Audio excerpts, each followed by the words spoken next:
जी बिल्कुल, इलेक्शन 2024 और हर जमात जो है वो जलसे जुलूस करने का सिलसिला जारी है और आज पड़ाव डाला है पीपल्स पार्टी ने मुल्तान के कासिमपुर कॉलोनी की टेक्निकल ग्राउंड के अंदर, जहां पर जलसा गाह की जो तैयारियां हैं वो ऑलमोस्ट मुकम्मल कर ली गई हैं और इंतजामिया के मुताबिक 15,000 जो कुर्सियां मुनसब कर दी गई हैं।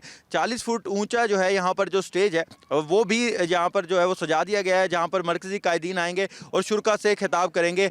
जो यहाँ पर सिक्योरिटी के इंतजाम हैं वो भी काफ़ी ज़्यादा सख्त है। वाक थ्रू गेट भी नस्ब कर दिए गए हैं जहां से शुरा होते हुए इस जलसा गाह तक पहुंचेंगे। खवातीन के लिए अलग जो है वो भी इंतजाम कर दिया गया है। जो इंतजामिया है वो तो यही दावा कर रही है कि वो जो फिगर दे रही है कि 15,000 कुर्सियां यहाँ पर नस्ब कर दी गई हैं।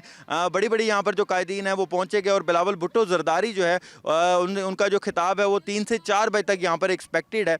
जो शुरा हैं, जियाले हैं, वो बड़ी तादाद में अभी से जलसा गाह की तरफ पहुंचना शुरू हो गए हैं और उनको बस इंतजार है तो बिलावल का कि कब वो यहाँ पर पहुंचेंगे और जो ये जलसा गाह है उससे खिताब करेंगे। राणा महमूद उल हसन जिन्होंने अभी ही पार्टी को ज्वाइन किया है, बेसिकली ये वो उनका हल्का है और वो आज यहाँ पर जो है यहाँ पर वो मेज़बान की जो तरह से यहाँ पर वो आएंगे और बिलावल भुट्टो को वो मेहमान के तौर पे यहाँ पर इस्तकबाल भी करेंगे। तो यहाँ पर देखना होगा कि क्या पीपल्स पार्टी इस जलसा गाह को मुकम्मल तौर पर भर सकती है, क्योंकि शुरा तो अभी से आना शुरू हो गए हैं। मरकजी कायदीन में हमें अभी कासिम गिलानी जो है वो दिखाई दे रहे हैं और ख़ुद वो जो इंतजाम है उसका जायज़ा भी ले रहे हैं और कल से कासिम गिलानी यहीं पर मौजूद है। तो यहाँ पर यूसुफ रज़ा गिलानी हो, अहमद महमूद हो, राणा महमूद उल हसन हो और आखिर में बिलावल भुट्टो जरदारी वो खिताब करेंगे और शुरा को भाई इंतज़ार है उसी खिताब का कि कब वो यहाँ पर शुरू होगा। जी।